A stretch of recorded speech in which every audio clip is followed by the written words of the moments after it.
Hello again, and welcome to Nonprofit Marketing with Purpose. My name is Monica Pitts, and I am your host for this episode.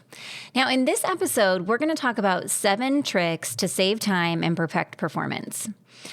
Who doesn't want that, right? Tricks to save time and perfect performance. It seems kind of like over-promising, right?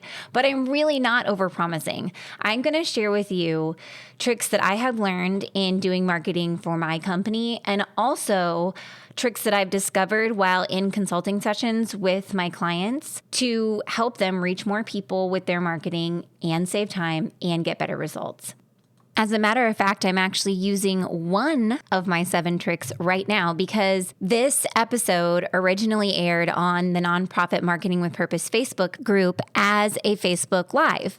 Usually what I would do is I would just pull the audio from the Facebook Live, edit it a little bit, and then turn it into a podcast. Now, this week's isn't quite that easy because I actually shared some videos to illustrate my point. So I'm an aerialist, as you will hear in the introduction to the podcast. What that means is that I wrap myself up in this ribbon thing hanging from the ceiling, spinning and contorting. It's really super fun. I love it so much. I've learned a lot through composing my aerial routines and perfecting my art as an aerialist. Now, I'm in no way perfect, but I get better every time that I practice, right? And it's the same thing with your marketing. So I shared these videos as an illustration for how you can save time and perfect performance through recycling elements that you already know work.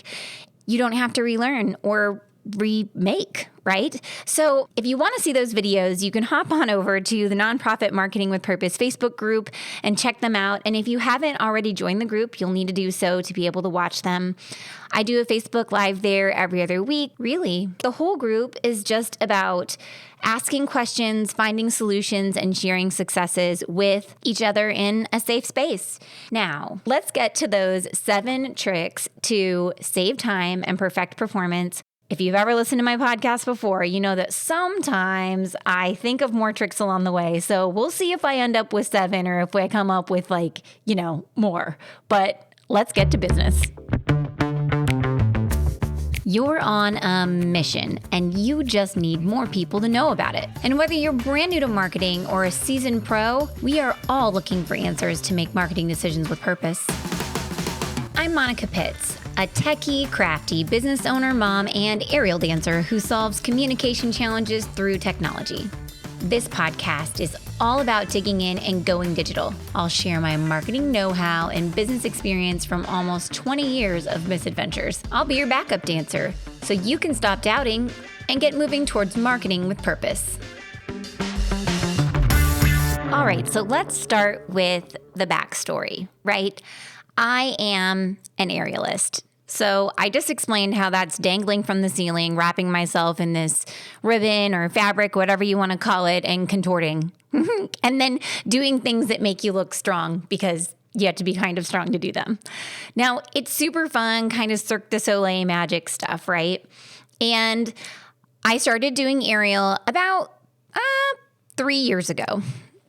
I did it because my daughter had a dental surgery that she had to do. She had something that was making her teeth literally fall out of her head. And so they had to remove some of her teeth. And I was really stressed out about it. And I mean, she had to be put under, all these teeth needed to be taken out. And my mom was like, "Oh, Monica, you're so stressed out. Is there anything that I can do for you?" And I said, "You know what? I think I just want 1 hour to get away that day." And so she came over to my house and sat with my conked out kid. And I went over and I took my first aerial class and it was magic. I was like, I can't believe that I didn't find this 20 years ago because I love it so much. And then last year, I set a goal that I wanted to perform. I was like, this is so fun and so awesome. I really want to learn how to tie all these moves together and put them to music, and I want to dance in the air. So my first performance was a competition. Yippee, right? Because that's if nobody's going to invite you to perform, you have to prove yourself first, and you can pay to compete. So I paid to compete. So I did Aerial Olympics regionals at an intermediate level, and I actually won the competition. And one of the sequences that I used is called a marionette sequence. Now, it's a neat sequence because it looks really cool. It gets you really high up into the air and it's very secure, but you can also do a lot of other moves from it. So when I did my second performance, which was a performance for Como Aerial Arts, which was at the end of 2019, I used that same pass sequence and I built on it and I made it harder because it does get you so high up in the air and there are so many variations from it. But I didn't have to relearn the beginning part of the sequence. It was something that my body already knew and I could perform really well. So then when it came to this summer, I say this summer, I should say last summer, the summer of 2020, I was outside because that's the only place I could practice by myself, practicing aerial for an aerial competition that was once again the Aerial Olympics Regionals in St. Louis.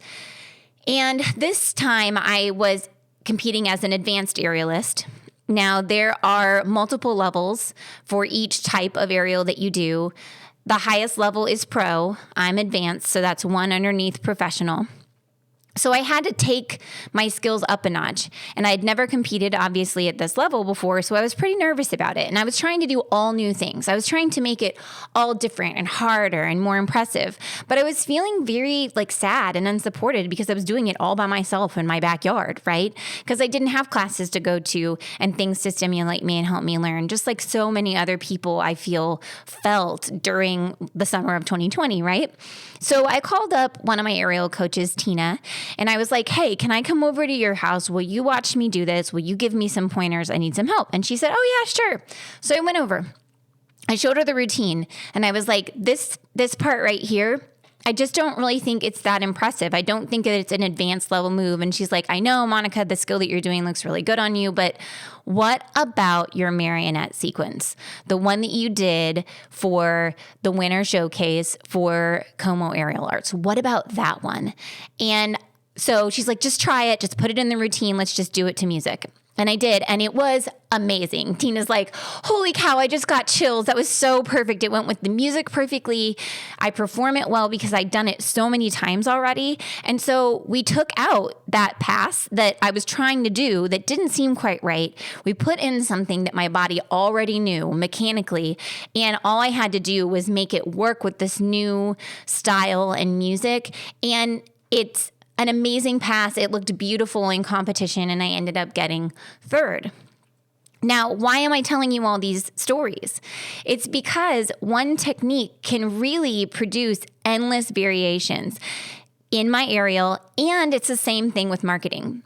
Now, we marketers feel like artists. Just like I'm an aerial artist, I feel like marketers get that same kind of fire. We feel this pressure to work harder and keep doing new things in order to meet people. And I'm here to tell you that you don't have to do new things all the time. You can recycle your existing things to produce many more variations of it and reach more people without having to learn or produce stuff that's brand new. I call this the reach and recycle concept. And now I am going to recycle part of another podcast by reading about the reach and recycle concept for you. So the reach and recycle concept helps you kind of plot out the ideal journey of how your audience goes from being unaware of you, or there's different journeys, right, for each part of your audience. You might be trying to bring volunteers in to become donors. You might be trying to have donors become board members, or you might have people that have never even heard of you before become members of your audience, so they will become volunteers and donors. But either way, you have people who you're trying to take a journey that will transform them into the type of supporter that you need right now. So imagine that those people are on one side of the ocean or on one side of the river, because river seems a lot more crossable, right? So let's go with river. So they're on one side of the river. Your potential supporters or the people that you're trying to take through the journey are on one side of the river. And then on the other side of the river is the spot where you want them to go. So all across the river, you have to make a path for them. You have to have a stepping stone for them to go from one spot to the next spot so you can take them through the journey to land them where they need to be. You build a bridge across it. And those stones are the things that you do in your marketing. They're things like your blog and your social media, your emails, your website. All those things together build the bridge for you to be able to transform people into the types of supporters that you need to power your organization. Now, let's say that the only way that you're trying to move your audience across this river is social media. And maybe you're trying to reach women in the workforce like myself. Now, you might miss me on social media because I'm not on it very often. I look at my groups a lot because they give me a lot of value, but I'm not just out in my normal social feed very often. I'm either at work or wandering around my house, like cussing and cleaning up after my children as they systematically trash it. I'm a mother of a 6-year-old and a 10-year-old, and all these snow days that we had in February have pretty much deconstructed my house to the lowest level. Do you feel me right now? Okay. But let's say that you take that same content that's being published on social media and you also distribute it via email. It's like insurance, because some of the people in your email list will see it and some people on social media will see it. And notice I said some people will see it, but not everyone, because realistically, not everyone is going to open your emails and not everyone is going to see your social media posts. Like, your best case scenario is, say, 25% of people are opening your emails. Now, I say best case scenario, but you could have like amazingly loyal email followers and you could have like a 35% open rate. But let's say between 25 and 35% of the people are opening your emails. That's not super high, right? That's not a passing grade, but that's the reality of emails. Now, Causley claims that only 10% of your Facebook followers will see your posts on social media. I have clients that have higher, I have clients that have lower, but ultimately it's not anywhere near 100%. It's probably closer to 30. So let's do some simple math. If you send it out in email and you put it out in social media and you have a 30% email open rate and a 30% viewership on social media, then you have the potential to reach 60% of your audience, right? Except that you don't have the same people following you on social media that you have in your email list, right? And sometimes they overlap. Without some type of really amazingly magical analytics program, it would be very difficult to tell, right? Really, the point is that if you put your content out in multiple places, you create insurance that more people are going to see it. As soon as I tell people that their digital marketing strategy needs to include more than one type of digital medium, though, just like I just said, I was like, well, let's put it out on social media and send it out via email. They usually completely freak out on me. And they're like, that is too much. I don't have enough time. There's no way I can afford to do it. So don't freak out, though, because what we're talking about is recycling your content. You don't have to do you don't have to do everything, right? People say, well, should I have an Instagram account? Should I have a TikTok account? Should I try to get on Clubhouse? The answer is probably not. No. I would start with one and figure out how to do one really, really well. And then co-publish that content out onto other mediums that are like it. So for example, if you have a great Facebook following and you're trying to move into Instagram, then you can start experimenting over in Instagram by publishing the same content that you're publishing in Facebook. And you could publish that same content that you're publishing in Facebook over in LinkedIn as well. And you're going to be fine. And then when you have time, you can make it your goal to really beef up your Instagram account. But you just don't have time to do everything all the time. Don't take off this huge goal right now, right? We need to start small and build with it. All right. So you guys are probably like, oh my goodness. So you're talking about this whole concept, Monica, but what I want are tricks. Okay. Let's get to tricks. I'm going to give you actual real life ideas that you can put into play right now. So let's get to it. The first one. Now, I know that not all of you have something like a radio show, but let's say that you're creating audio content somehow. Maybe you're recording concerts. You might have audio content from trainings. You could have a radio show, like one of the consulting clients that I had recently has a radio show. If you can repurpose that into a podcast, you can gain more listeners because you can allow people to listen at their leisure and you can find more people because all of those podcast distributors like Apple, iTunes, Spotify, Amazon, they're all search engines, right? For podcasts. And so people go in and they search for information and the podcast shows up. So you can meet more people this way, which is very exciting. Now, I was just talking the other day, like I said, with a consulting client that has a radio show that used to be a live event. And they were like, man, this really stinks because I don't know if people are showing up. I don't know how many people are listening. So I'm just really not sure if this is worth it or even if it's working anymore. And so I thought, well, why don't they just record the radio show while you're doing it? And then you put it up on a podcast and then you can email it out to your email list. And then you can see how many people listen to the podcast, how many people open the email, and you can get a much better idea of what you're doing.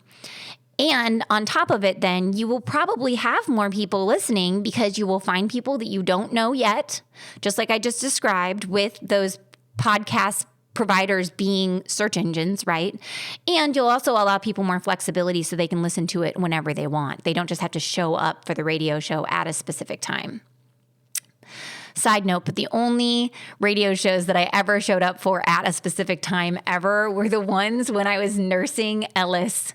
So Ellis is my oldest child, and NPR and I were best friends. It was so awesome. We were on a schedule because she was a very scheduled creature, and I would sit and listen to the same radio shows every day. It was totally great. I would sit down in the chair and that would be my friend. My friend would be on NPR, the radio show. It was so amazing. Oh, I digress. Okay. So second thing that you can do, a second trick. Have you recorded an event that you could offer on demand? Because you can boost attendance and you can boost cash flow by selling admission in a quarterly flash sale or by just offering the content at a time when people are able to consume it, right? So just like my aerial videos, there are a lot of performances that are pre-recorded now, and you can watch them on demand, just like movies or anything else. That's how Netflix works, right? So that's like how our society is trending and how they think about it. So if you have an awesome live event that people might want to watch later, you can package it up and offer it on demand. You can offer it on demand for free and build your email list that way. Or you can even sell it like in a flash sale. And it's a way that you can generate revenue for your nonprofit by recycling something that you already have. All right, so my third idea, my third trick is, do you have old blog posts that you could turn into emails or podcasts? You can bring people to your website by resharing popular information that they might have already forgotten about. I mean, like, how many of you out there are blogging? And you know how much time it takes to blog, right? Like, it takes a while to write it all out. It's like 4 hours, right? 3 to 4 hours per blog post, depending upon how long it is. So the concept of repurposing old blog posts is something that I can't believe that it took me so long to figure out that I should be doing it, really, which is why I'm telling you, because I want you to learn from my mistakes, right? But you can take your old blog posts and you can turn them into emails, you can turn them into a podcast, you can make them into social media posts. And I know you don't think I'm nuts, right? Because you want to save time. So this year, for example, we're spending a lot of time making our nonprofit content. But I only do one piece of new content for my construction clients. Now, I have all kinds of content that I've made for them for years and years, and a lot of it is still extremely applicable to their universe. So we decided this year that I would pull up my well-performing construction blog posts that have been very popular for a long period of time and just record them as podcasts. And then we send them out in our weekly emails, and now they have the content 2 ways. Because the thing is that people only know you from this moment moving forward. So if they just joined your email list, if they just became a supporter of your cause, they don't know you in the past. They don't know all the amazing things that you've created that can help them solve their problems. We can use the things that we've already talked about, that we know other people care about and responded well to help them. It does not have to be new. And even if they already saw it once before, odds are pretty good that they're really busy and they've probably forgotten about it. And if it was very useful to them the first time, it'll probably be useful to them the second time.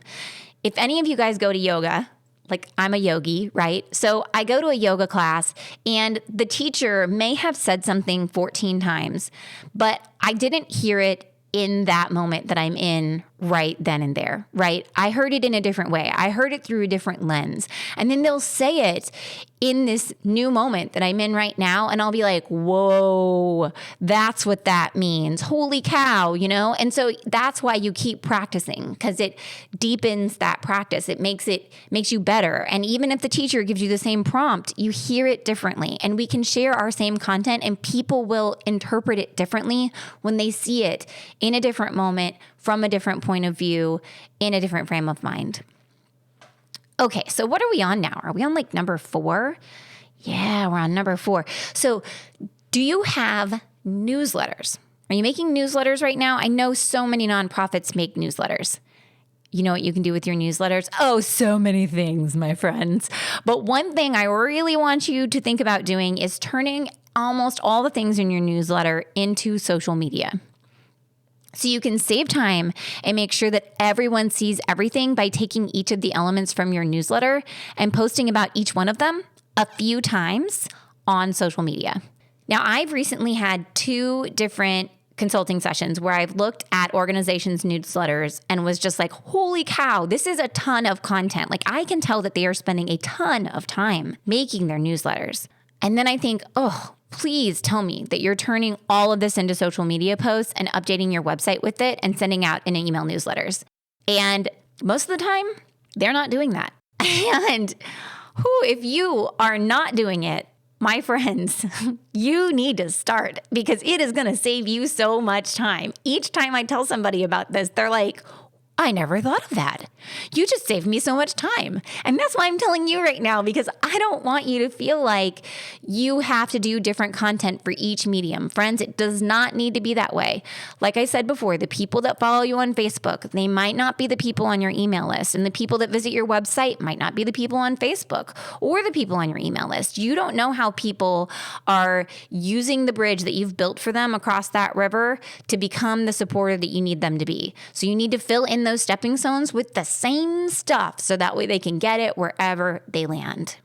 Okay, now here's another thought. Do you have social posts that you can turn into an email newsletter or an offering?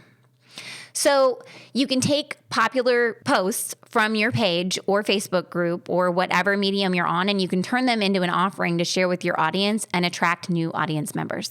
I had a conversation with a nonprofit this summer who has a very active Facebook group. Like, people are always posting amazing tidbits of information for one another. It's the Audubon Society, so they're always watching birds. They're talking about what the birds are doing right now and which ones they've seen, if they see a really cool one. And the organization first wanted to do an email newsletter, but they just weren't sure what to put in it. But after learning about their awesome Facebook group, I thought, man, why not consult the amazing Facebook group for email content? Because you could take the most popular content that people are sharing and put it out in an email newsletter. And you can post about that on the group and bring the people from the group into your email list, because sometimes they want to see all the great stuff that's going on in the Facebook group, but they just don't have time to get out there and check it every single day. So you're solving a problem for your audience, and you are also feeding your email newsletter at the same time with stuff that they're already generating for you. And then why can't you take the information from those posts and their comments? Because sometimes they're super informative. Somebody will ask a question. It could be like, how do you know the difference between this bird and that bird? And 25 people would answer that question in your Facebook group. Well, you can take that information from that question that was so extremely popular, and you can turn that into an offering, something that people can download in the form of a PDF, or you could make a video about it, whatever you want to do, and put it on your website. And people enter their email address to be able to get that information. So you can use that same information that you're getting out on your Facebook group or your Facebook page to make an offering to build your email list. It is magical. Recycling, yes.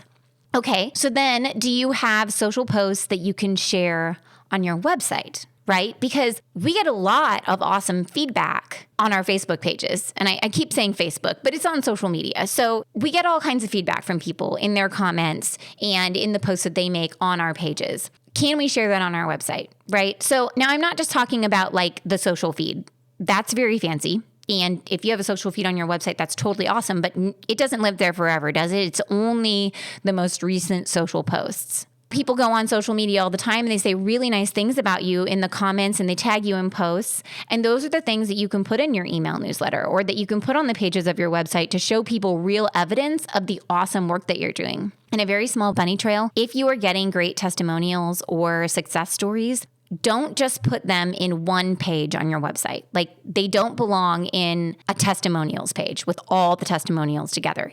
You can put them on that page, but you also need to put them on the pages of your website where they most apply to the content on the website. Because your testimonials or your success stories, they're like product reviews on Amazon. You don't go to one page on Amazon and sort through all the reviews to find the one that's pertaining to the item that you want to buy, do you? No, that review is already on the page that you're on, right?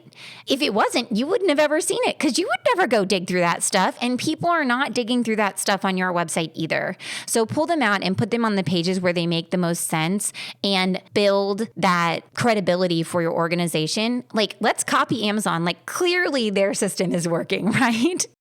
Alrighty, so my last trick is taking successful emails and turning them into a nurture sequence.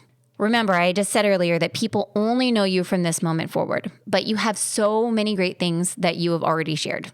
That's what we're talking about today. So why not let them get to know you better by sharing those most successful things with them, right? Because you already know that they want them because everyone else has shown you that it's good stuff. So if you're sending out emails all the time and it's always new stuff, then what I want you to do is I want you to take a look at your most successful emails, the ones that have the highest click-through rates, the ones that have the highest open rates. And then I want you to put them together into a nurture sequence for your new joiners. And you can even treat it as an onboarding process for new volunteers or new supporters or new staff members, so that way they can read some of the great stuff that people really care about. Now, when I talk about a nurture sequence, what I mean is someone signs up for your email list and then they're put into a workflow. You can call it a nurture sequence, but basically what happens is one email would send at regular intervals to them until the sequence is fulfilled. So it could be that it sends every 3 days. It could be that it sends once a week on Thursdays, one email this Thursday, the next email the following Thursday, and it's a sequence, right? They build on each other.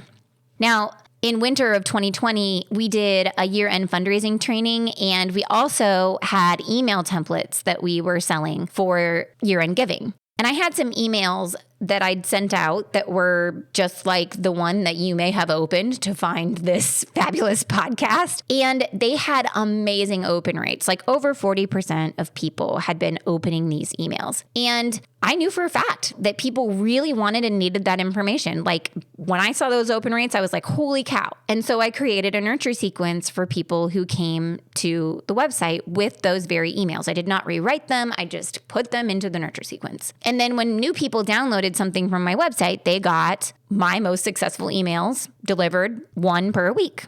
And what was amazing is when I looked back on that sequence and how it was doing after it'd been sending for a while, those emails had an even better open rate and click-through rate in the sequence than they did when I just sent them the first time.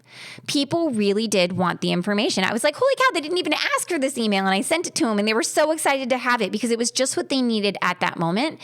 So, yeah, you don't have to create everything from scratch, friends. Okay, so those were 7. I actually did keep it to 7. I'm kind of proud of myself. I may have given you a couple accidental extras in there, but 7 big ideas on how you can recycle your content and save time to perform better in your marketing.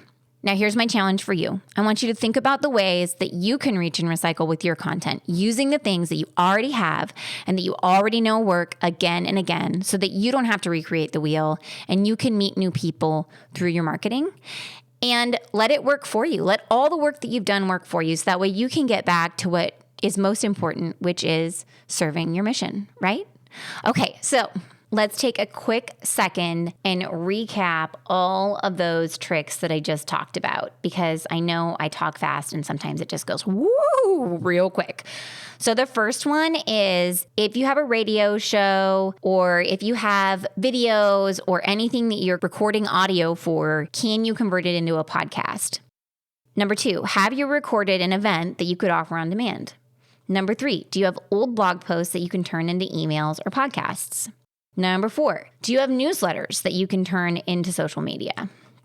Number 5, do you have social posts that you can turn into an offering? Number 6, do you have social posts that you can share in your newsletter or on your website? And number 7, do you have successful emails that you could turn into a nurture sequence? Okay, friends, I hope that you got some great ideas. Once again, your challenge is to think about the ways that you can reach and recycle your content using things that you already have, you already know work, to save time and improve your marketing performance, but then also meet new people and really make sure that that marketing bridge is filled in and ready for people to come in and become the supporters that you need them to be. So thank you so much for listening today. If you want to watch this as a Facebook Live, you can hop on over to the Nonprofit Marketing with Purpose Facebook group. The original Facebook Live aired on February 16th, and it's called 7 Tricks to Save Time and Perfect Performance. I hope to see you on the Facebook group. I would love to have you as a group member, but if not, I am just so incredibly thrilled to have you listening to the podcast. Thank you so much for your time today. And until next time, go forth and market with purpose.